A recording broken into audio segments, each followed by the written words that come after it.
The sun was setting over the rolling hills of Montana, casting long shadows across the sprawling farmland that Jimmy Reeves had poured his heart and soul into since retiring from the police force.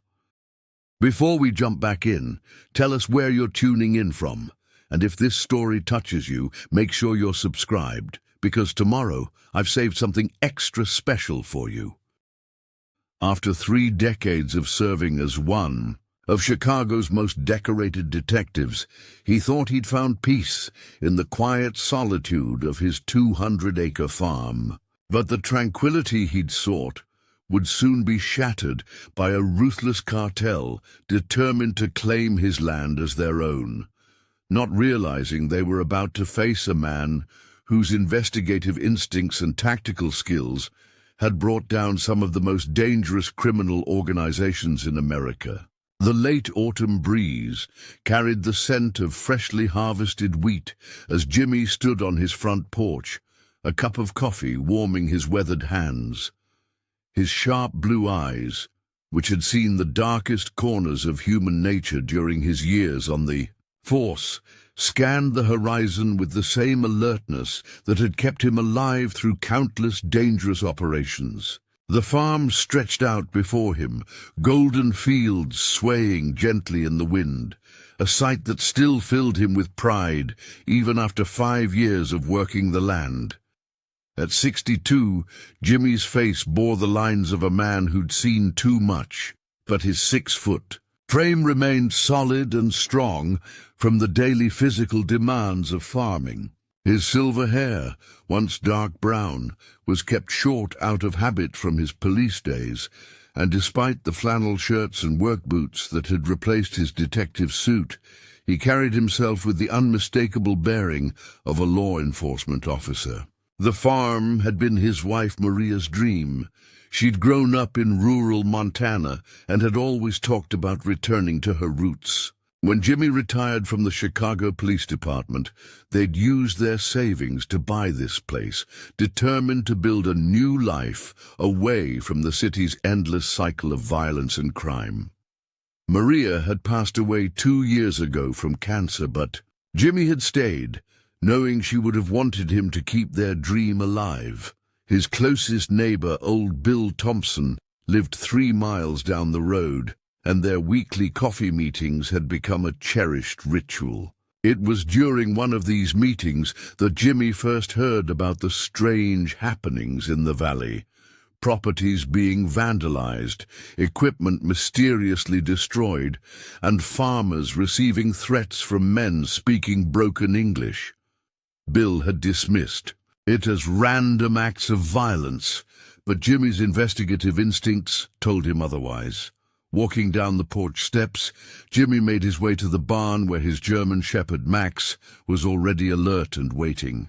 The dog had been a gift from his former partner on the force, and like Jimmy, Max's police training never quite left him.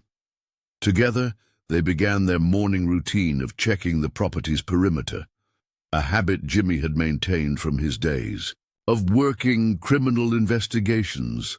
The morning air was crisp, and frost crunched beneath his boots as they walked the fence line.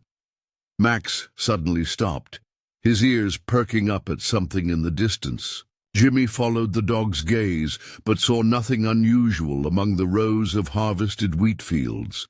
Still, years of experience had taught him to trust his instincts, and something felt off. Near the western edge of his property, Jimmy noticed fresh tire tracks that didn't belong to his truck or any of his farming equipment. Kneeling down to examine them closer, his trained eye recognized the distinct pattern of high-end SUV tires, vehicles that were rare in these parts. Beside the tracks, he found a cigarette butt of a Mexican brand he recognized from his days working narcotics cases. Back in Chicago, Jimmy had led numerous operations against cartel operations, including a major bust that had crippled the notorious Espinosa Cartel's Midwest distribution network.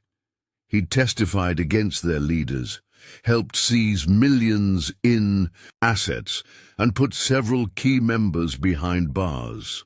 The memory of those cases stirred something in his gut, a familiar tension he hadn't felt since leaving the force. Returning to the house, Jimmy's mind was already shifting back into detective mode.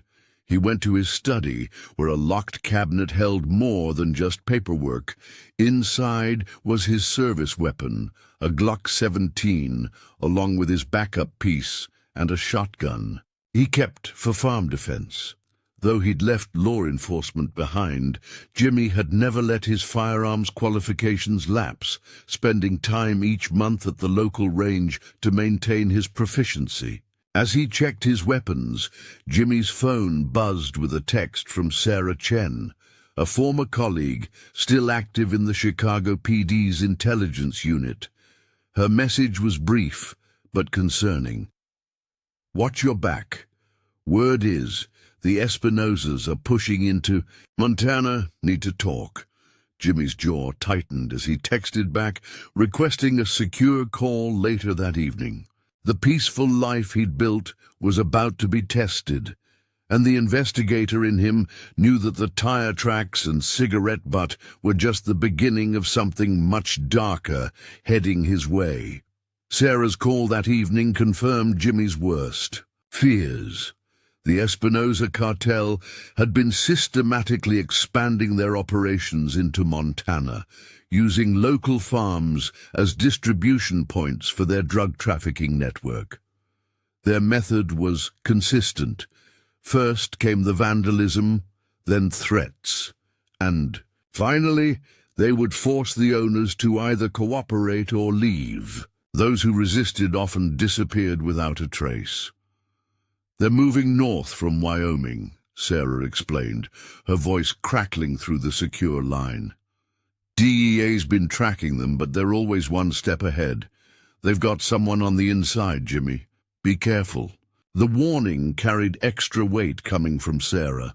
During their years working together, she developed a reputation for having reliable sources and accurate intel.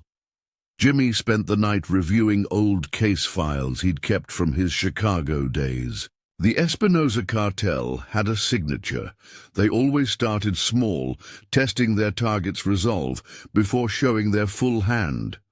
The vandalism reported by local farmers fit their pattern perfectly. He'd seen it countless times during his years in narcotics, but now it was personal. This wasn't just another case. This was his home. The next morning, Jimmy drove into town to meet with Sheriff Tom Martinez at the local diner. Tom was a good man, but understaffed and overwhelmed. The sheriff's department had only 6 deputies to cover the entire county, and they were already stretched thin, dealing with regular duties. As they sat in a quiet corner booth, Jimmy shared his suspicions. "I've been hearing about the vandalism, Tom," Jimmy said, keeping his voice low. "It's not random. These are professional hits, coordinated and precise. The Espinosa Cartel is moving in." The sheriff's face darkened at the mention of the cartel. He'd spent enough time in law enforcement to know what that meant. "We've had our suspicions," Tom admitted, stirring his coffee absently. 3 farms, hit in the last month. Equipment destroyed, irrigation systems sabotaged, livestock let loose. "But cartel? That's a whole different ballgame, Jimmy. We're not equipped for that kind of fight." Jimmy understood the sheriff's concern. He'd seen how cartels could overwhelm local law enforcement through sheer resources and brutality. "I'm not asking for official involvement, Tom. Just keep your eyes open and maybe look the other way if things get messy on my end." The sheriff nodded slowly, understanding the unspoken agreement between them. Returning to his farm, Jimmy noticed an unfamiliar black SUV parked at his gate. 2 men in expensive suits stood leaning against it, trying to look casual, but failing to hide their predatory nature. Jimmy's hand instinctively moved toward his concealed Glock as he pulled up beside them. "Can I help you, gentlemen?" he asked, stepping out of his truck while keeping a tactical distance. Max growled softly from the truck bed, sensing the tension in his master's voice. The taller of the two men smiled, but it didn't reach his eyes. "Senor Reeves, we represent a development company interested in local properties. We've heard you might be interested in selling." His accent was slight but unmistakably Mexican. Jimmy had interviewed enough cartel members to recognize the signs: the two perfect suits, the carefully practiced American accents, the expensive watches that marked them as more than simple businessmen. These weren't random thugs. They were cartel lieutenants probably sent to assess him personally. "Not interested," Jimmy replied firmly, maintaining eye contact with the speaker. "Farms not for sale. Never will be." He could feel them evaluating him, probably wondering why he didn't show the fear they were accustomed to inspiring. The shorter man stepped forward, his smile fading. "Perhaps you should consider our offer carefully, senor. The farming business can be dangerous. Equipment breaks, accidents happen. Would be a shame if something happened to your beautiful property." Jimmy had heard enough threats in his career to read between the lines, but instead of intimidation, he felt a familiar calm settling over him, the same feeling he'd experienced before major operations. "That sounded like a threat," he said quietly, his hand still near his weapon. "I'm only going to say this once. Get off my property." The men exchanged glances, clearly not expecting this level of resistance. The taller one reached into his jacket, causing Jimmy to tense, but he only retrieved a business card. "Think about it, Senor Reeves. We'll be in touch." He placed the card on Jimmy's mailbox before they both returned to their SUV and drove away. Preparing and narrating this story took us a lot of time, so if you are enjoying it, subscribe to our channel. It means a lot to us. Now, back to the story. Watching them disappear down the road, Jimmy retrieved the card. It was blank, except for a phone number, another cartel signature he remembered from his detective days. They always liked to maintain plausible deniability. He took a photo of the SUV's license plate as it drove away, already planning to have Sarah run it through the system. That night, as Jimmy sat on his porch cleaning his firearms, he could feel the weight of what was coming. The cartel had made their first move, and he knew from experience that they wouldn't wait long before escalating. They would try to break him, not realizing that they were dealing with someone who had spent his entire career fighting organizations like theirs. He pulled out his phone and made a call to another old colleague, Mike Ramirez, who had retired from the Chicago SWAT team 2 years ago. "Mike, remember when you said you owed me one? I'm calling in that favor. Bring whatever gear you can. Things are about to get interesting in Montana." The next morning dawned with an ominous silence that Jimmy recognized all too well from his years on the force. It was the kind of quiet that preceded violence, a stillness that made his investigator's instincts scream. He'd barely finished his first cup of coffee when Max's urgent barking drew him to the window, overlooking his western fields. His jaw tightened at the sight before him. 3 of his tractors had been vandalized overnight, their tires slashed, and fuel lines cut. Hydraulic fluid leaked into the soil, forming dark pools beneath the machines. But it wasn't just mindless destruction. This was calculated damage, designed to cripple his ability to work the farm effectively. The Espinosa cartel was sending a message. Jimmy pulled on his boots and grabbed his Glock, securing it in his hip holster before heading out to inspect the damage. Max followed close behind, hackles raised as they approached the nearest tractor. Fresh boot prints in the morning dew told the story of multiple perpetrators. Jimmy counted at least 4 distinct patterns. These weren't local thugs. The precision of the damage and the careful approach tracks showed professional training. "They're testing us, boy," Jimmy muttered to Max, kneeling to examine a clean cut in one of the hydraulic lines. The cut was made at an angle that would make repair nearly impossible. Someone knew exactly where to hit to cause maximum damage. His mind flashed back to a case in Chicago where the cartel had used similar tactics against business owners who refused to cooperate with their money laundering operations. His phone buzzed, Sarah calling from Chicago. "Just got the plates back from that SUV," she said without preamble. "Registered to a shell company in Wyoming. Same pattern we saw when the Espinosas moved into Milwaukee last year." "There's more, Jimmy. That business card they gave you, the number traces back to Carlos Mendez." Jimmy's blood ran cold. Carlos Mendez had been a mid-level player in the Espinosa organization during his last big case in Chicago. Jimmy's testimony had sent Carlos's brother to prison for life, and now Carlos had risen through the ranks to become one of the cartel's top lieutenants. This wasn't just business anymore, it was personal. As if on cue, another vehicle appeared at the end of his driveway. A sleek black Mercedes with tinted windows. Jimmy moved to a better tactical position behind one of the damaged tractors, his hand resting on his Glock. Max took up position beside him, silent but alert. The car stopped, and the rear door opened.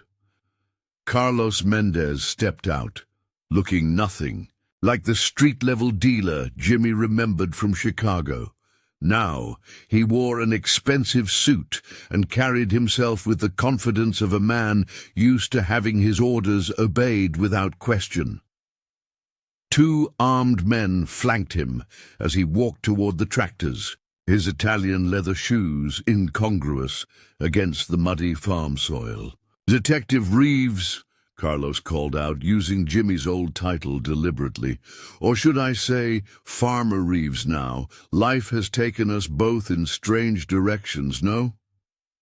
His accent was smoother than Jimmy remembered, polished by years of playing.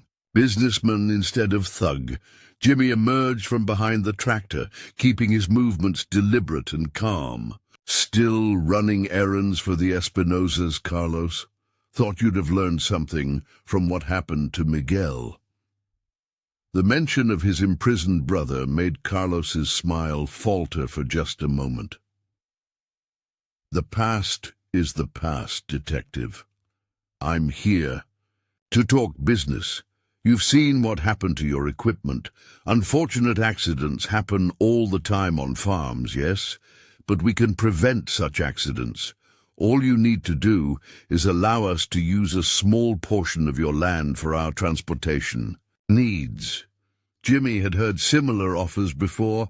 They always started small, asking for seemingly innocent favors. But he knew how it would escalate.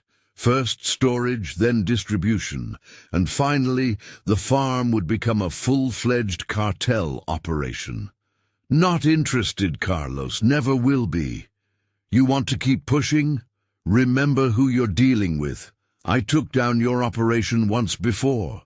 Jimmy's voice carried the quiet authority of a man who had faced down worse threats and survived.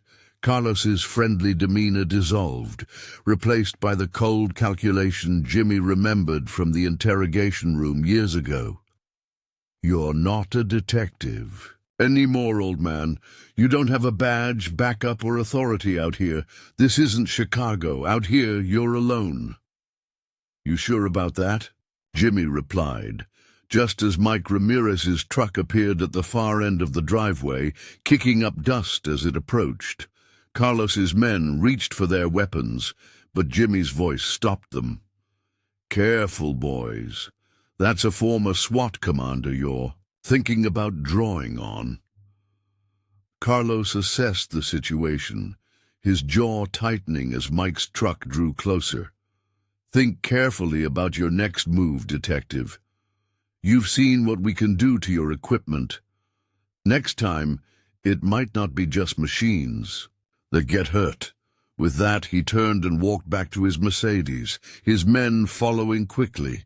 As the Mercedes disappeared down the drive, Mike pulled up in his truck, its bed loaded with gear. "Looks like I got here just in time for the party," he said, stepping out and embracing his old friend. "Sarah called, filled me in on everything. You've stepped in at this time, Jimmy." Jimmy watched the dust trail from Carlos's car fade into the distance. "They'll be back," he said grimly, "and next time they won't bother with threats." Mike nodded, already unloading equipment from his truck. The war was about to begin, and Jimmy knew that his years of police work had prepared him for exactly this kind of fight. Mike helped Jimmy unload the gear from his truck: tactical vests, extra ammunition, surveillance equipment, and other tools of their former trade. They carried everything into Jimmy's barn, which would serve as their command center. The familiar weight of the tactical gear in his hands brought back memories of countless operations, stakeouts, and raids from his days on the force. "I got something else you might appreciate," Mike said, pulling a heavy case from his truck. Inside was a high-end security system complete with motion sensors, infrared cameras, and a digital monitoring setup. "Latest tech from my security consulting business. The cartel won't be able to sneeze on your property without us knowing about it." Jimmy nodded appreciatively. "This'll give us eyes everywhere, just like old times, setting up surveillance before a big operation." He paused, examining one of the cameras. "But we're going to need more than just eyes, Mike. Carlos isn't going to back down easily." They spent the next few hours strategically placing cameras around the property, focusing on likely approach routes and vulnerable areas. Jimmy's years of tactical experience helped him identify the spots the cartel would likely use for surveillance or attack. Each camera was carefully concealed, blending seamlessly with the rural environment. Inside the barn, they set up a monitoring station. Multiple screens showed feeds from every camera, giving them a comprehensive view of the entire property. Mike had also brought along some of his old SWAT team equipment: flashbangs, smoke grenades, and other non-lethal options that could prove useful. "Your farm's got good natural defensive positions," Mike observed, studying a map of the property they'd spread out on a workbench. "High ground here and here, clear fields of fire from the barn and house. We can use these tree lines for cover and concealment. The cartel's used to urban warfare. This terrain's going to work against them." Jimmy opened a locked cabinet in the corner of the barn, revealing his personal arsenal. Beyond his service weapons, he had several hunting rifles and shotguns. All legal, all registered, and all maintained with the same meticulous care he'd shown his police equipment. "Been keeping these ready, just in case. Never thought I'd need them for something like this." As they worked, Jimmy's phone rang. Sarah again. "Got some intel you need to hear," she said urgently. "Carlos has called in specialists from Mexico. Professional hit squad, experienced in rural operations. They've done this before in Texas and Arizona. Usually works in teams of 6 to 8, heavily armed." "Timeline?" Jimmy asked, his voice tense. 2 days, maybe 3. "They're moving fast, Jimmy. Whatever you're planning, do it quick." After hanging up, Jimmy briefed Mike on the situation. His old friend's expression grew serious. 2 days isn't much time," Mike said, checking one of the tactical vests. "We should reach out to some of the others. Martinez from SWAT would come. Maybe Rodriguez from narcotics. Jimmy shook his head. Can't ask them to risk their lives for my farm. This isn't a police operation with department backing. If something goes wrong... He left the sentence unfinished, but Mike understood. They'd both seen good officers face consequences for taking action outside official channels. At least let me call Jackson, Mike insisted. He's retired too, and he was the best marksman in SWAT. We could use a skilled sniper. After a moment's consideration, Jimmy nodded. Another experienced officer would definitely improve their odds. As the sun began to set, they did a final check of their preparations. The security system was online, weapons were cleaned and ready, and they had enough supplies to withstand a prolonged confrontation. Jimmy stood in the barn doorway, watching the golden light fade over his fields. "You know," Mike said, joining him, "most people would just sell the farm, walk away, find somewhere, quiet to retire." There was no judgment in his voice, just the understanding of someone who'd spent his life in law enforcement. Jimmy's eyes remained fixed on the horizon. This farm was Maria's dream. She loved this land, believed in what we were building here. His voice grew harder. "Besides, you know as well as I do what the cartel would do with this place. How many lives would be destroyed by the drugs they'd move through here? How many families torn apart?" Mike nodded solemnly. They'd both seen the devastation the cartels left in their wake. The overdoses, the violence, the destroyed communities. "Just like old times, then," he said, checking his weapon. The thin blue line holding back the darkness. Jimmy smiled grimly. "Not so blue anymore, but the line still holds." He turned to the security monitors, watching as the infrared cameras activated in the growing darkness. They think they're dealing with a retired cop who's in over his head. They don't realize they're up against someone who spent 30 years learning how to take down operations exactly like theirs. As night fell completely, Jimmy and Mike settled into their watchful routine. They'd take shifts monitoring the cameras, always alert for any sign of cartel activity. The quiet darkness reminded Jimmy of countless stakeouts, waiting for suspects to make their move. But this time, he wasn't in a cramped car in Chicago's mean streets. He was defending his home, his land, and everything he'd worked for. "Get some rest," he told Mike.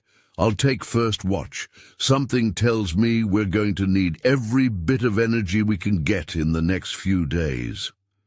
As his friend headed to the house, Jimmy settled into a chair before the monitors, his service, weapon close at hand. The war was about to begin, and he was ready. The early morning darkness was broken by the sound of tires on gravel. Jimmy, who had been monitoring the security feeds, watched as a familiar truck approached the farm. Tom Jackson, their former SWAT team sniper, had arrived earlier than expected. His truck was loaded with specialized equipment, including his prized custom rifle that had served him through countless operations. "Place looks different from when I was here last summer," Tom said as he stepped out, his keen eyes already scanning the property. At 55, he was the youngest of the three, but his expertise in long-range combat and tactical positioning had saved their lives more than once during their police days. Jimmy led him to the barn, where Mike was already awake and checking the security feeds. The monitors cast a blue glow over their faces as they briefed Tom on the situation. "Carlos is bringing in specialists," Jimmy explained, pointing to potential approach routes on their tactical map. "We need your eyes up high." Tom nodded, immediately understanding his role. He'd already spotted several promising positions that would give him clear lines of sight across the property. That water tower, On the north end would make a perfect nest. Got good elevation, clear views of all approach routes, and multiple escape options. While Tom set up his sniper position, Jimmy and Mike continued fortifying the property. They'd established defensive positions around the farm, creating interlocking fields of fire that would make any direct assault costly for the cartel. The barn had been transformed into a fortress, with reinforced walls and strategically placed gun ports. Movement on the east perimeter, Tom's voice crackled through their radio around noon. Through the security feeds, they watched as 2 SUVs slowly drove past the farm, their occupants clearly surveying the property. "Getting some photos for identification," Tom added, the sound of his camera clicking in the background. Jimmy recognized Carlos in the lead vehicle. "They're scouting us, looking for weaknesses." He zoomed in on the second SUV. "Those aren't local muscle. Look at how they carry themselves, how they scan the area. These are the specialists Sarah warned us about." Mike studied the footage, his SWAT training kicking in. 8 men total, professional gear, probably military trained. They'll hit us at night, try to use darkness and superior numbers to their advantage.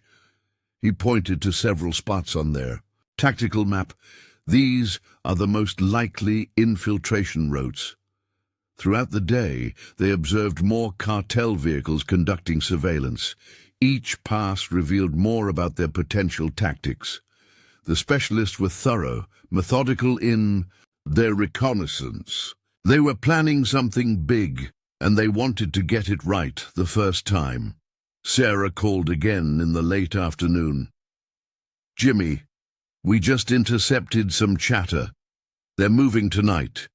Carlos doesn't want to give you any more time to prepare." She paused, concern evident in her voice. "These specialists, they're ex-military, Mexican special forces. They specialize in quick, brutal assaults." Jimmy shared the intel with Mike and Tom. They spent the remaining daylight hours fine-tuning their defenses, setting up additional security measures, and running through various scenarios. Their police training had taught them to be ready for anything, but this would be different from any operation they'd handled before. "Remember that warehouse raid in '08? Mike asked as they checked their weapons one final time. 12 cartel gunmen. Thought they had us outgunned and overwhelmed. Iddy." Tom smiled grimly, adjusting his scope. "Yeah, but we had SWAT backup and department resources then. This time it's just us 3 old-timers against trained killers. 3 old-timers who've spent their careers taking down operations like this." Jimmy reminded them, "We might not have badges anymore, but we've got experience they can't match. We know their playbook, how they think, how they operate." As dusk approached, they took their positions. Tom was in his sniper nest, with clear views of all approach routes. Mike had set up in the reinforced barn, ready to provide covering. Fire. Jimmy positioned himself in the house, where he could coordinate their defense and monitor the security feeds. The waiting was familiar. That tense period before an operation where every sound, every shadow could be a threat. They'd lived through countless nights like this during their careers, but the stakes had never been so personal. This wasn't just another raid or arrest. This was about protecting something that mattered. Their radios remained quiet as darkness fell completely. The infrared cameras showed nothing but the usual nighttime movement of wildlife, but they knew the calm wouldn't last. The cartel would come, and when they did, they would come with everything they had. "Check your comms one last time," Jimmy ordered, running through their final preparations. Each man reported in, their voices steady and professional. They might be retired, but years of training and experience had prepared them for exactly this kind of situation. In the darkness, Jimmy thought about Maria, about her dream for this farm, about everything they'd built here. The cartel was about to learn a hard lesson about underestimating retired cops. These weren't just any police officers. They were experienced professionals who had spent their careers preparing for nights exactly like this. "Movement!" Tom's whispered voice came through the radio. "3 vehicles approaching from the south. Lights off. This is it." Jimmy watched the security feeds, his hand steady on his weapon. The cartel was coming, but they were ready. The real fight was about to begin. Through the infrared cameras, Jimmy watched as the cartel vehicles stopped half a mile from the farm. Dark figures emerged, moving with military precision across his fields. They spread out in a classic pincer formation, exactly what he would have expected from ex-Special Forces operators. The specialists were living up to their reputation. "I count 12. Tom's voice whispered through the radio from his sniper. "Position. 3 teams of 4 moving in coordinated patterns. These guys are good, Jimmy. They've got night vision gear and military-grade weapons." There was a pause. "Carlos is staying back with 2 guards, directing from the SUVs. Jimmy switched between camera feeds, tracking their movement. "Remember, let them get close. We want them committed to the attack before we spring any surprises." His years of tactical experience told him patience was crucial. The cartel team was confident, expecting to face a single retired cop who was out of his depth. The first team approached the south fence, cutting through it with practiced efficiency. Jimmy could see their hand signals, coordinating their movements, like a well-oiled machine. They were following standard military protocol for rural infiltration, the kind of tactics Jimmy had studied extensively during his years in the Force's Tactical Response Unit. Team 1 crossing the south boundary, Mike reported from the barn. Team 2 moving up the east side, using the tree line for cover. Team 3 circling wide to the west. The cartel forces were executing a textbook encirclement maneuver. Jimmy waited until the first team was halfway to the house before making his move. "Tom, light them up." From his sniper's nest, Tom activated the array of powerful floodlights they'd hidden around the property. The sudden brightness shattered the cartel team's night vision advantage, leaving them momentarily blind and disoriented. In that crucial moment of confusion, Tom took his first shots. 2 quick cracks from his rifle, and 2 of the specialists dropped. The remaining cartel members scrambled for cover, their coordinated advance turning into chaos. They returned fire, but they were shooting blind, unsure of where the shots had come from. "West team moving to flank the barn," Mike called out. Jimmy switched cameras and saw 4 figures trying to use the confusion to get into position. He triggered the first of their prepared surprises, several flashbang grenades they'd concealed in the grass. The explosion sent the flanking team reeling. The night erupted into a full firefight. The cartel specialists recovered quickly from their initial shock, breaking into smaller units and trying to advance under cover. These weren't ordinary criminals. Their training showed in how quickly they adapted to the situation. Jimmy moved to his prepared position by the front window, his Glock ready. Through his scope, he could see 2 cartel members attempting to reach the porch. Their movements were precise, one providing cover while the other advanced. He waited until they were fully exposed before taking his shots. The first round caught the lead man in the shoulder, spinning him around. The second man ducked behind a tractor, returning fire with controlled bursts that shattered the window above Jimmy's head. Glass rained down as he rolled to another position, exactly as they'd practiced. "Mike, they're trying to circle behind you." Tom's voice cracked through the radio. The sound of his rifle punctuated his warning, keeping the cartel forces pinned down. 2 more down, but they're adapting to my position, starting to use the terrain better. From the barn, Mike's shotgun boomed, the distinctive sound echoing across the property. Got one trying to breach the back door. These guys don't quit easy. The determination in his voice matched the intensity of the situation. Jimmy spotted movement on the security feed. 3 specialists had regrouped and were preparing to make a coordinated rush on the house. He keyed his radio. "Tom, east side of the house, 3 tangos about to move." The crack of Tom's rifle came almost immediately, forcing the group back into cover. The battle had been raging for 15 minutes, and the cartel's initial advantage of numbers was dwindling. 6 of their specialists were down, either dead or wounded, and the others were losing their coordination, but they were far from finished. These were hardened professionals who wouldn't retreat easily. Through the cameras, Jimmy saw Carlos pacing by the SUVs, gesturing angrily as he spoke into a radio. The cartel lieutenant hadn't expected this level of resistance. He'd thought he was dealing with a simple intimidation operation, not walking into a prepared defensive position manned by experienced officers.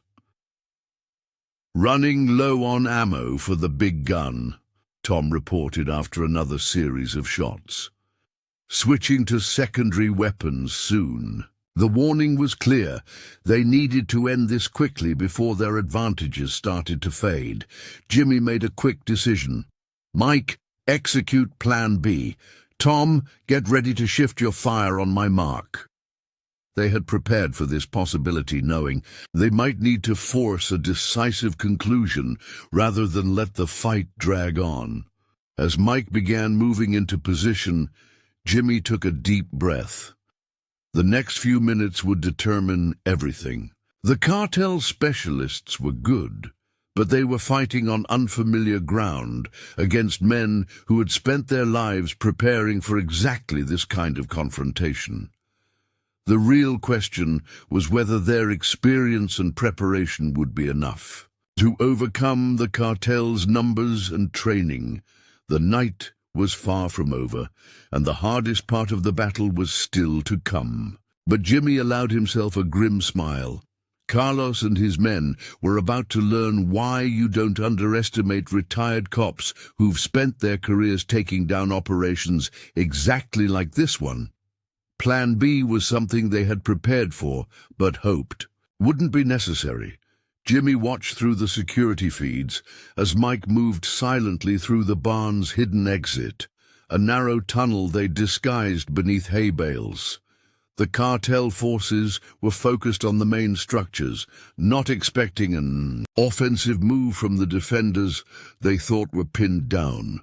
"Tom, when I give the signal, concentrate your fire on the west side," Jimmy ordered through the radio. "Make them think we're vulnerable on the east." He could see 3 more cartel specialists regrouping near the equipment shed, probably planning another coordinated assault. They were good, adapting their tactics after losing nearly half their team, but they still didn't understand who they were dealing with. Carlos's voice suddenly boomed through a megaphone from the SUVs. "You're only making this harder on yourself, detective. You think you can hold out forever. I have more men coming. This is your last chance to surrender the farm." The threat was clear, but Jimmy detected a note of frustration in Carlos's voice. This operation was costing him dearly in both men and reputation. "Keep him talking," Jimmy whispered to Tom. "I need 30 seconds. He moved quickly through the house, using the shadows for cover as he made his way to the east side. Years of experience in tactical operations had taught him the value of misdirection. Tom's rifle cracked again, deliberately missing Carlos, but hitting close enough to make him duck behind his vehicle. "That's just to let you know. I could have taken that shot," Tom shouted, playing his part perfectly. "Next one won't miss." The remaining cartel specialists turned their attention toward Tom's position exactly as planned. Through his night vision goggles, Jimmy could see Mike emerging from his flanking route, moving silently toward the cartel's exposed position. This was the kind of coordinated tactical movement they'd perfected during their years on the force. "Now!" Jimmy commanded. Tom opened fire on the west side, forcing the cartel members to seek cover in that direction. In that same moment, Mike emerged from the shadows, his shotgun booming in the night. Two more specialists went down before they could react to the threat from an unexpected direction. The cartel's formation broke. Their military training was good, but they hadn't counted on facing opponents who had spent decades learning how to counter exactly these kinds of tactics. Jimmy used the confusion to advance, taking down another specialist with 2 precise shots as the man tried to reposition. "Carlos is moving!" Tom's voice cracked through the radio. Jimmy switched his attention to the security feeds. The cartel. Lieutenant was indeed retreating, practically dragging his 2 remaining guards toward the SUVs. The specialist's defeat had clearly shocked him. This wasn't how these operations usually ended. But Jimmy knew better than to let Carlos escape. A man like that would only come back stronger, with more men and bigger weapons. "Mike! East side! Tom! Disable those vehicles!" The years of working together made complex coordination feel natural, each man knowing exactly what the others would do. Tom's rifle sang out again, the heavy rounds punching through the SUV's engine blocks. At the same time, Mike emerged from cover, cutting off Carlos's escape route. Jimmy approached from the other side, creating a perfect crossfire position. "It's over, Carlos," Jimmy called out, his voice carrying the authority of his years as a detective. "Order your remaining men to surrender. You've lost enough people tonight." He could see the fury and disbelief warring on Carlos's face as the cartel lieutenant realized how completely his operation had been dismantled. For a moment, it seemed like Carlos might try something desperate. His hand twitched toward his jacket, where Jimmy knew he carried a pistol. "Don't!" Jimmy warned, his aim rock-steady. "You're not walking away from this one." The remaining specialists, seeing their leader cornered and their vehicles disabled, began laying down their weapons. They were professionals. They knew when. A situation was hopeless.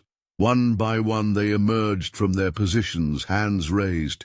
"Sheriff's Department is 3 minutes out," Tom reported from his position. They had timed everything perfectly, making sure the local authorities would arrive only after the situation was under control. This way, there would be no questions about jurisdiction or authority, just a clear case of self-defense against armed intruders. As police sirens began to wail in the distance, Jimmy kept his weapon trained on Carlos. "You made a mistake coming here," he said quietly. "You thought you were dealing with some helpless old farmer. Instead, you found out what happens when you threaten someone who spent their life taking down operations like yours." Carlos spat on the ground but said nothing. The look in his eyes, however, told Jimmy everything he needed to know. The cartel lieutenant had severely underestimated his opponent, expecting an easy victory over a retired cop. Instead, he'd walked into a carefully prepared trap set by experienced professionals who knew exactly how to deal with his type. The first police cars were arriving, their lights painting the scene in alternating red and blue. Sheriff Martinez stepped out, taking in the disabled vehicles, the subdued cartel members, and the 3 retired cops standing guard over their prisoners. His eyebrows rose as he began to understand exactly what had happened on Jimmy's farm tonight. But this wasn't over. Jimmy knew that all too well. The cartel wouldn't take this defeat lightly. They would regroup, plan, and come back stronger. But when they did, they would find him ready just as he had been tonight. After all, defending against criminals was what he had trained for his entire career. As dawn broke over the farm, painting the sky in shades of purple and orange, Jimmy stood with Sheriff Martinez near the barn, surveying the aftermath of the night's battle. Crime scene tape fluttered in the morning breeze as deputies processed the scene, photographing evidence and collecting spent shell casings that littered the ground. "You know they'll come back," Martinez said, his voice low enough that only Jimmy could hear. "The cartel doesn't take defeats like this lightly. Carlos has connections, even from behind bars. This isn't over." He paused, watching as paramedics loaded the last of the wounded cartel members into ambulances. "I can assign some deputies to patrol the area, but—" Jimmy nodded, understanding the unspoken limitation. The sheriff's department was already stretched thin, and they couldn't spare the manpower for round-the-clock protection. "I appreciate it, Tom, but Mike and the others are staying. We'll handle whatever comes next." His eyes swept across his property, noting the bullet holes in the barn, the damaged vehicles, and the patches of scorched earth where the flashbangs had detonated. Mike and Tom approached, having finished giving their statements to the deputies. They looked tired but alert, still running on the adrenaline from the night's events. "Sarah called," Mike reported. "DEA's picking up chatter. The cartel's main leadership in Mexico isn't happy. They're calling in their elite enforcement unit, Los Fantasmas." The name sent a chill through Jimmy's spine. During his years working narcotics, he'd heard whispers about Los Fantasmas, the ghosts. They were the cartel's top assassins, former military special forces who had been corrupted by money and power. Unlike the specialists they'd faced tonight, Los Fantasmas were legendary for their brutality and absolute dedication to their missions. "How long?" Jimmy asked, already mentally preparing for the next confrontation. 3 days, maybe 4. They're gathering resources, planning something big. Sarah says they're pulling in operators from across the border." Mike's expression was grim. "These aren't like the guys we just dealt with, Jimmy. Los Fantasmas don't leave witnesses." Tom checked his rifle, his sniper's instincts already, analyzing potential positions and angles. "We'll need more supplies, better equipment. The stuff we used tonight won't cut it against these guys." He paused, considering. "I've got some contacts from my SWAT days. People who owe me favors might be able to get us some specialized gear." Jimmy led them into the house, away from the ongoing investigation outside. In his study, he pulled out an old case file from his detective days. "Back in 12, I worked a joint task force operation targeting Los Fantasmas. We never managed to catch them, but we learned their tactics." He spread photos across his desk, surveillance images showing heavily armed men in tactical gear, their faces always obscured by masks. "They operate in cells of 4, he continued, pointing to the images. "Each cell specializes in different aspects of an operation: infiltration, assault, support, and cleanup. They're experts in psychological warfare, trying to break their targets mentally before moving in for the kill." Mike studied the photos, his SWAT training helping him analyze the group's equipment and positioning. "Look at their gear. Top of the line. Everything.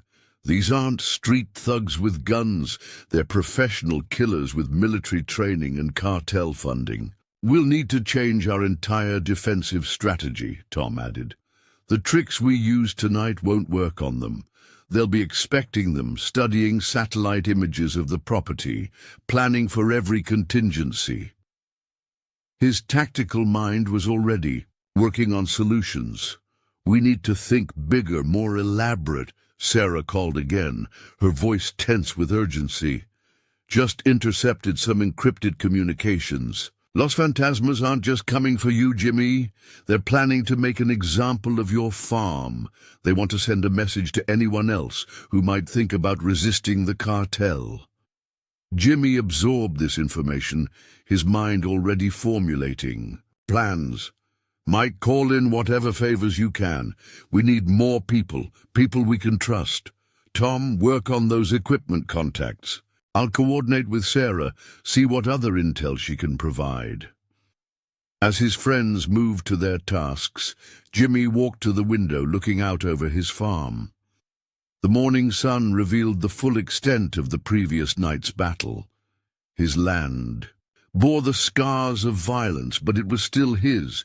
He thought of Maria, of her dream for this place, and felt his resolve harden. The cartel was sending their best, their most feared operators, hoping to break him. But they didn't understand what they were up against.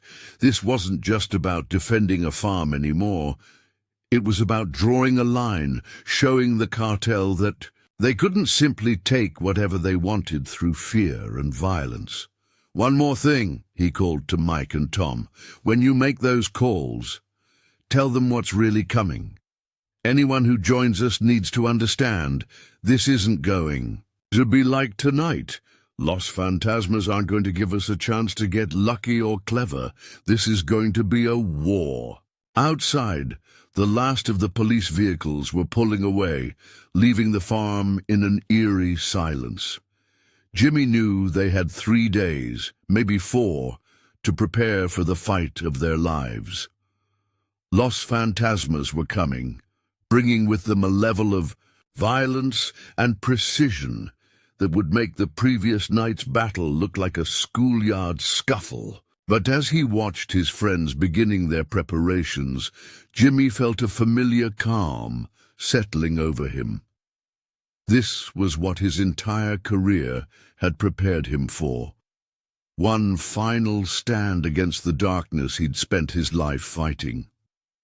The cartel was about to learn that even ghosts could bleed. The next 48 hours transformed Jimmy's farm into a fortress. Mike's contacts came through, bringing in specialized equipment and supplies. 4 more retired officers arrived, all veterans, of either SWAT or tactical units, each bringing their own expertise and gear. They understood the risks, but like Jimmy, they had spent their careers standing against exactly this kind of threat. "Los Fantasmas will hit us hard and fast," Jimmy explained during a strategy session in the barn. Around him, his expanded team studied satellite maps and blueprints of the property. "They won't make the same mistakes as Carlos's men.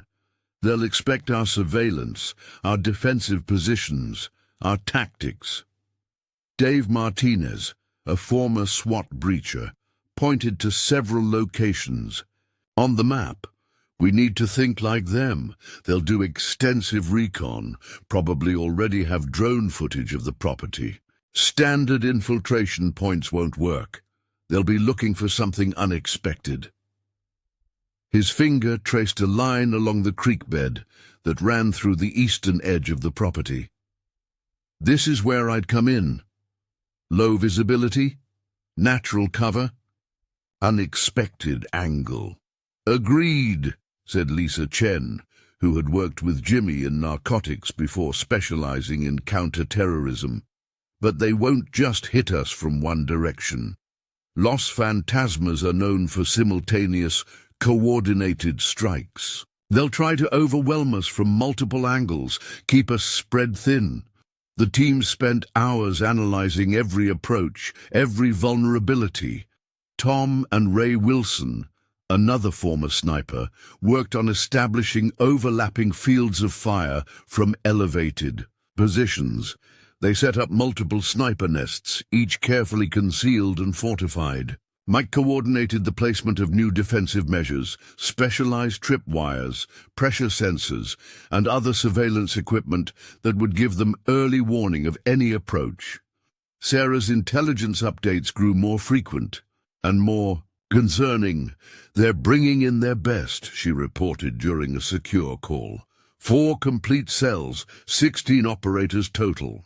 They've requisitioned military-grade equipment, thermal imaging, anti-personnel weapons, even drone support. Jimmy absorbed this information, adjusting their plans accordingly. They fortified the house and barn with steel plating behind the walls, reinforced the windows with bulletproof glass, and established hardened fighting positions throughout the property. Every entrance and approach was covered by multiple defenders, with pre-planned fallback positions and escape routes. "What about civilians?" Lisa asked during another planning session. "The Thompson farm is only 3 miles away. If this goes bad." She didn't need to finish the thought. Everyone understood the potential for collateral damage. "Already handled," Jimmy replied. "Sheriff Martinez arranged for the nearby farms to be evacuated under the pretense of a gas leak. The area's clear for 5 miles in every direction." It wasn't just tactical thinking. Jimmy couldn't bear the thought of innocent neighbors getting caught in the crossfire. The team drilled constantly, running through scenarios and responses. They practiced coordinated movements, communications, protocols, and emergency procedures until they became instinct. Every person knew their primary position and responsibility, as well as how to support the others if things went wrong. During a rare, quiet moment, Mike found Jimmy in his study, looking at an old photo of Maria. "She'd be proud, you know," Mike said softly. "Not just of you standing your ground, but of what you're standing for. This isn't just about the farm anymore."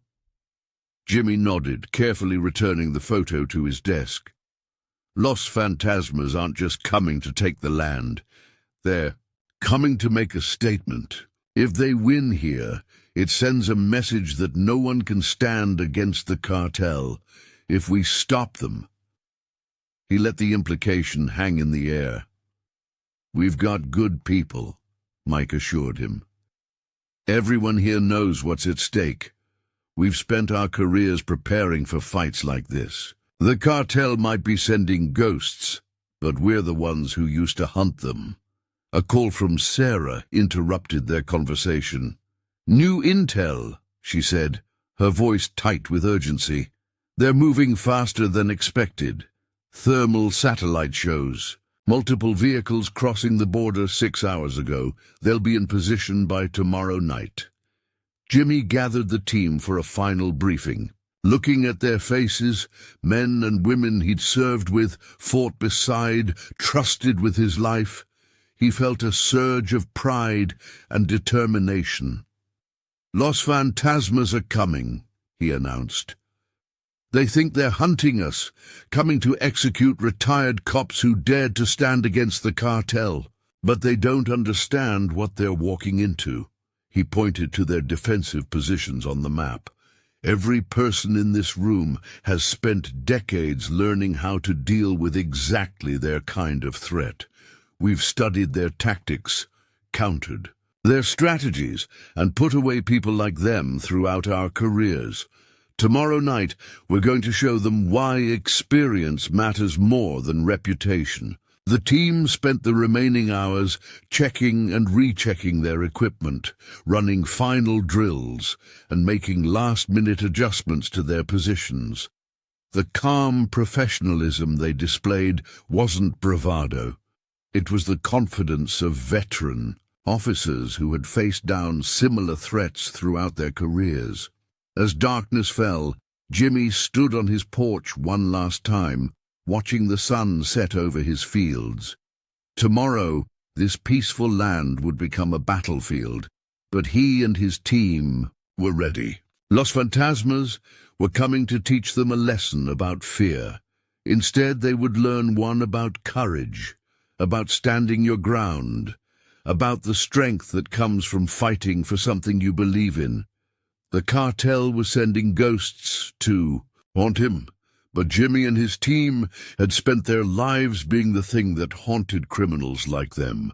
Tomorrow night would determine which specters were truly more frightening. The first signs of Los Fantasma's approach came just after midnight.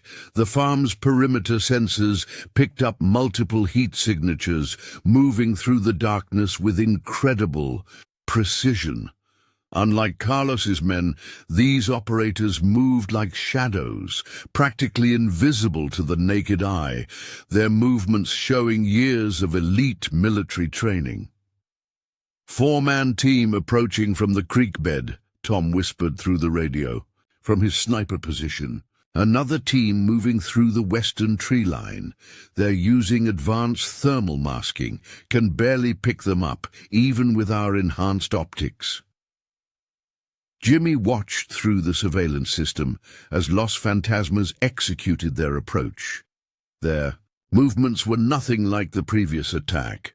These men moved with an almost supernatural coordination, using every bit of cover, leaving no trace of their passage. They weren't just good, they were exceptional. "Hold positions," Jimmy ordered quietly. "Let them commit to their approach." He could see their strategy unfolding. Two teams moving as a diversion while the others maneuvered into killing positions. It was exactly the kind of tactic he'd studied during his years tracking cartel operations. Lisa's voice crackled through the comm. "Drone signature detected. They're using it for real-time surveillance." Within seconds, she had activated their electronic countermeasures, creating a web of signal interference around the property. "Drones blind, but they'll know we're ready for them now." The first attack came not with gunfire, but with silence. The farm's power suddenly cut out, plunging everything into darkness. But Jimmy's team was prepared. Their backup systems kicked in immediately, and the infrared cameras continued feeding data to their tablets. "They're testing our preparations," Mike observed from his position in the reinforced barn, "looking for weaknesses in our setup." He paused, watching the thermal feeds. "Wait, movement on the roof. They're faster than we expected." Before he could finish his warning, the first flashbang grenades came crashing through the skylights. But Jimmy's team had trained for this. They were already wearing tactical gear with enhanced audio protection, and their positioned strobes activated automatically, countering the attacker's night vision advantage. "West team, engage," Jimmy commanded. Dave and Ray opened fire from their hidden positions, forcing the roof team to scatter. The night erupted into a coordinated battle, unlike anything they'd faced before. Los Fantasmas moved like a single organism, each team supporting the others with precise, disciplined fire. Tom's rifle cracked from his sniper nest, but the shot, which would have dropped any normal operator, merely grazed his target. These men seemed to anticipate the shots before they came, rolling and shifting positions with uncanny timing. "They're using our own tactics against us," Lisa observed, her voice tense as she fired at shadows moving near the equipment shed. "They studied how we fought Carlos's men. They're countering everything we did before." Jimmy watched as Los Fantasmas executed their assault with ruthless efficiency. They weren't just attacking, they were systematically dismantling their defenses, using their superior numbers and training to probe for any weakness. But Jimmy had planned for this too. "Execute Protocol 3, he ordered.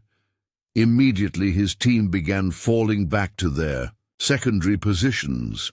activating the prepared surprises they'd set up along the way. Claymore mines detonated in carefully chosen locations, while hidden speakers began broadcasting recorded gunfire and movement sounds, creating confusion about their true positions. Los Fantasmas adapted quickly, but the farm's defensive layout forced them to move through predetermined channels. "They're funneling toward the barn," Mike reported, "just like we planned." The retired officers had used their decades of experience to turn the property into a tactical maze. The battle intensified as Los Fantasmas realized they were being manipulated. Their attacks became more aggressive, more coordinated. They deployed their own sophisticated equipment, thermal scanners, motion detectors, and even small reconnaissance drones that skimmed the ground beneath the electronic interference. "Second team breaching the south wall!" Dave called out. The sound of automatic fire filled the air as Los Fantasmas launched a synchronized assault from multiple angles. They moved with fluid grace, each operator covering the others with practiced precision. But Jimmy's team held firm. Years of SWAT operations and tactical experience had prepared them for exactly this kind of fight. They might not have had Los Fantasmas' recent training or advanced equipment, but they had something just as valuable: decades of experience dealing with exactly these kinds of operators. "Remember," Jimmy's voice was steady over the radio, "they're expecting us to fight like police officers, show them what retired cops can really do." His words sparked a shift in their defense. The team began employing unconventional tactics, mixing their law enforcement training with techniques they'd learned from years of facing down the worst criminals. As the night wore on, the battle evolved into a chess match between highly trained professionals. Los Fantasmas had the advantage in numbers and equipment, but Jimmy's team had turned every inch of the farm into a defensive position. The Cartel's elite unit was learning a harsh lesson about underestimating their opponents. The real question wasn't whether Los Fantasmas would breach their defenses. They were too good not to eventually find a way through. The question was whether Jimmy's team could make them pay such a high price that they'd be forced to reconsider their approach. The night was still young, and the hardest fighting was yet to come. 4 hours into the battle, Los Fantasmas had lost 3 operators, but showed no signs of retreating. If anything, their attacks had become more precise, more lethal. They had adapted to every defensive measure, proving why they were considered the Cartel's elite unit. The farm's perimeter had become a war zone, with both sides locked in a deadly game of cat and mouse. "They're regrouping near the creek," Tom reported from his third sniper position of the night. He'd been forced to move twice as Los Fantasmas, systematically targeted his previous locations. Something's different about their formation. They're preparing for something big. Jimmy studied the thermal feeds, noting how the remaining operators had split into specialized teams. Their movements suggested they were preparing for a final, coordinated push. "All units, fall back to contingency positions," he ordered. "They're done testing us. This is their main assault." The attack began with a series of synchronized explosions that rocked the farm's defensive perimeter. Los Fantasmas had identified their key defensive positions and targeted them simultaneously. The blasts were precisely calculated, designed to create specific gaps in their coverage. "East wall breached," Lisa shouted over the comms. "They're using shaped charges. These aren't standard explosives. This is military-grade demolition equipment."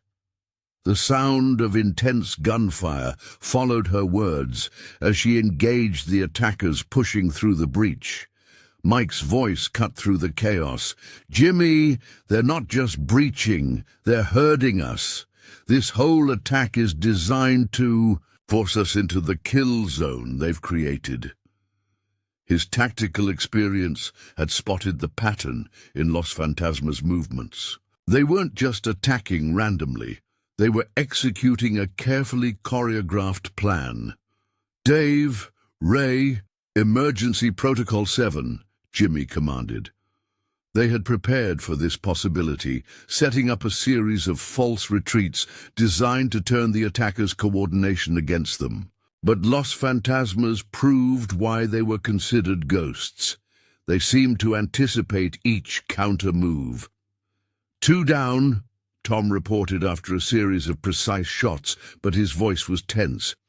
"They're using our own people as bait, drawing fire to locate our positions. These guys, they're something else." The professional admiration in his voice was clear, even in the middle of combat. Los Fantasmas pressed their advantage, their remaining operators moving with increased aggression. They had lost people, but they had also learned their opponent's patterns. Each attack now came from an unexpected angle, forcing Jimmy's team to constantly adjust their defense. "They're inside the barn perimeter," Mike called out, the sound of close-quarter combat evident in his transmission. "Multiple operators using some kind of advanced smoke grenades. Can't get a clean shot." The sounds of hand-to-hand fighting followed as Mike engaged the intruders directly. Jimmy moved to support Mike's position, but Los Fantasmas had anticipated this too. A carefully placed explosive device detonated near his path, forcing him to take cover. "They're not just reading our moves," he realized aloud. "They've studied how police units operate. They know our standard responses." Lisa's voice crackled through the radio. "Jimmy, the attack on the barn is a feint. They're actually—" Her transmission cut off as another explosion rocked the property. Through the cameras, Jimmy watched in horror as Los Fantasmas executed their true plan, a coordinated assault on their command center. "All units fall back to position Omega," Jimmy ordered, naming their final defensive position. They had prepared for this worst-case scenario, but facing it was something else entirely. Los Fantasmas had systematically dismantled their defenses, using their own tactics against them.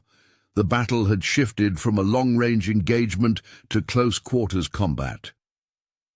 Los Fantasmas moved through the farm's buildings like wraiths, their advanced equipment and training making them nearly impossible to track. Each encounter was a brutal test of skill and experience.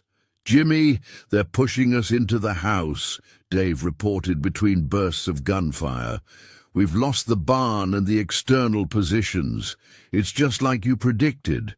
They're going to try to end this up close and personal." The sound of breaking glass punctuated his words as more of Los Fantasmas' operators breached the house's defenses. The team consolidated around their final positions, using the house's reinforced architecture to their advantage. This was the moment they had trained for, when all their preparations and experience would be tested against the cartel's best. "Remember your training," Jimmy called out to his team. "They're good, but we've spent our lives dealing with operators like them. Make them work for every inch." His words seemed to rally the defenders as they prepared for what would surely be the most intense phase of the battle. Los Fantasmas had proven themselves worthy of their reputation, but they were about to learn that experience could trump even the most advanced training and equipment. The night's true test was about to begin, and Jimmy's team was ready.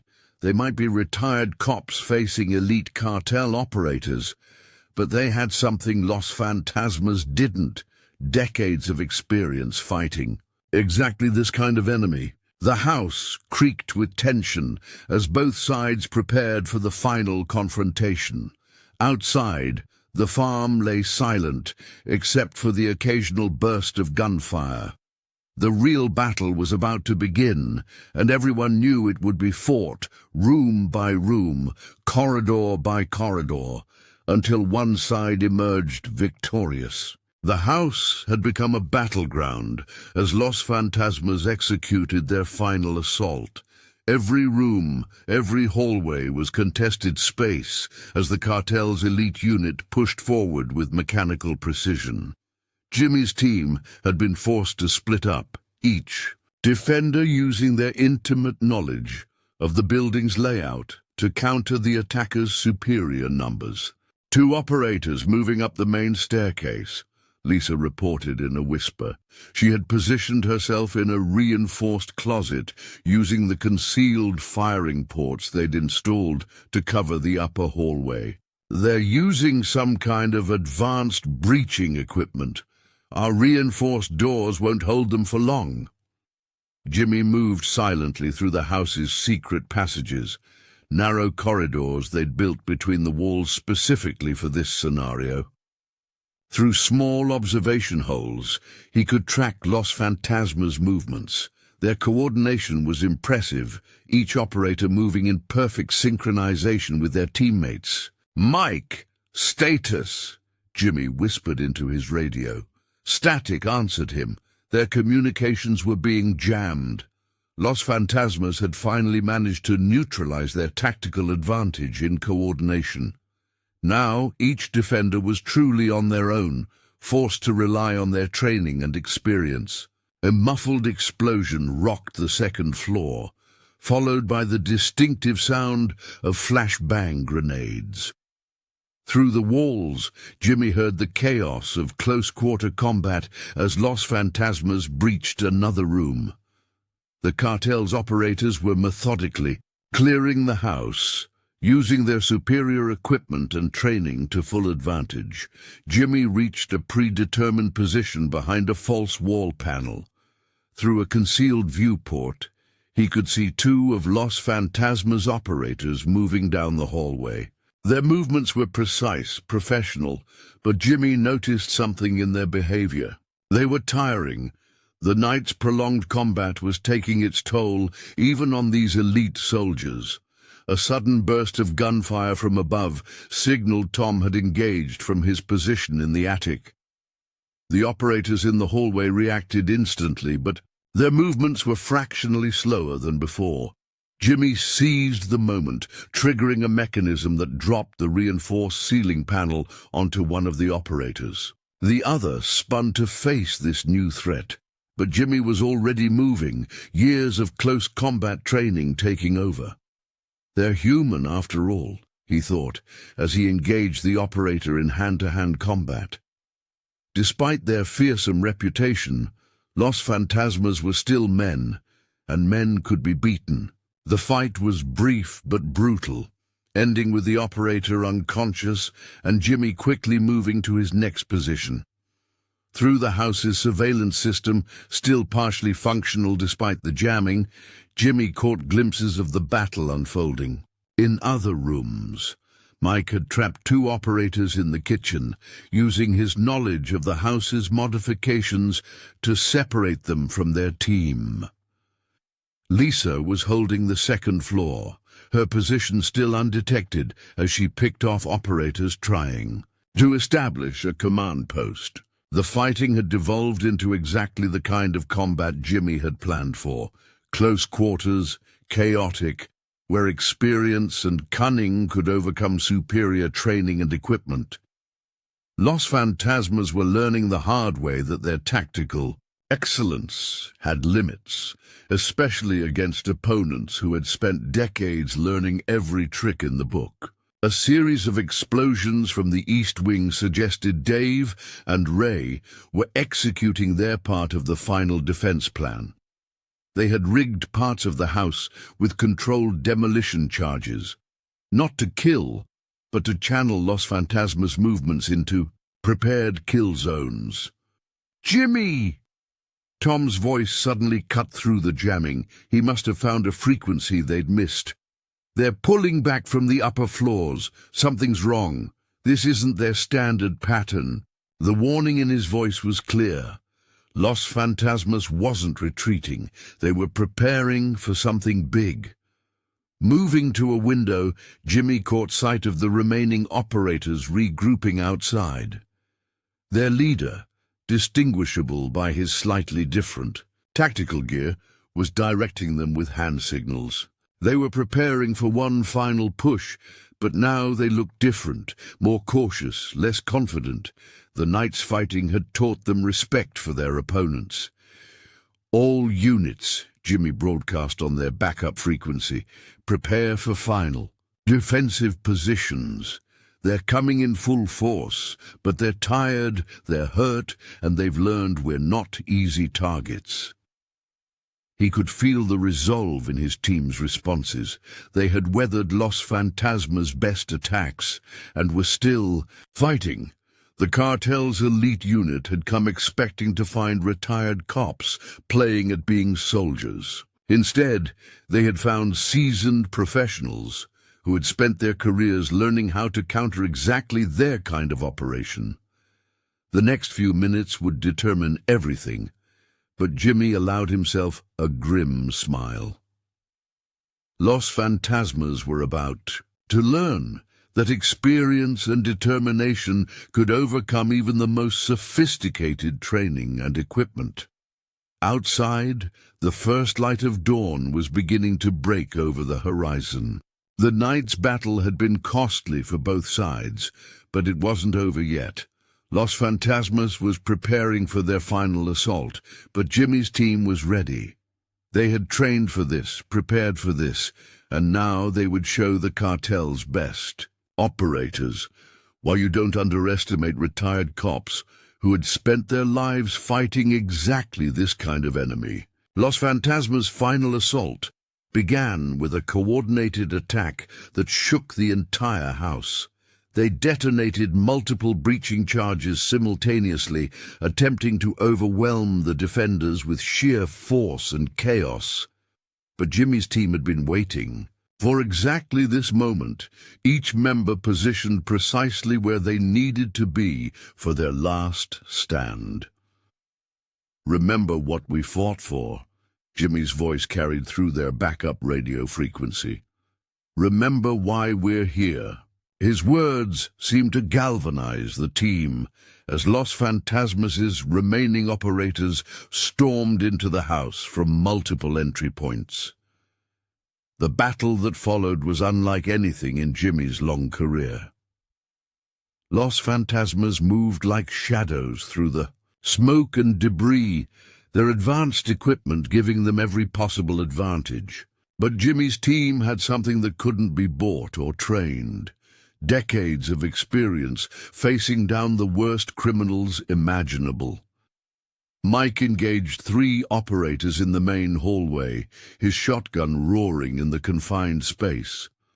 The close quarters negated Los Fantasmas' superior weaponry, forcing them into the kind of brutal, intimate combat that favored experience over training. "2 down!" he called out, though his voice was strained from exertion. Lisa had rigged her position with improvised flashbangs, simple but effective devices that confused Los Fantasmas' sophisticated night vision equipment. When they breached her room, she was ready. 2 more operators went down before they could adjust to her defensive strategy. Tom, still in his elevated position, provided crucial support whenever the operators exposed themselves. "They're getting desperate," he reported, noting their increasingly aggressive movements. "They've never faced resistance like this before." The fighting moved from room to room, each space becoming a separate battlefield. Los Fantasmas had lost their coordinated advantage, forced to engage in the kind of close combat that Jimmy's team had specialized in during their careers. The cartel's elite unit was learning that their reputation meant nothing in the face of determined, experienced opposition. "They're pulling back again," Dave reported from his position near the kitchen.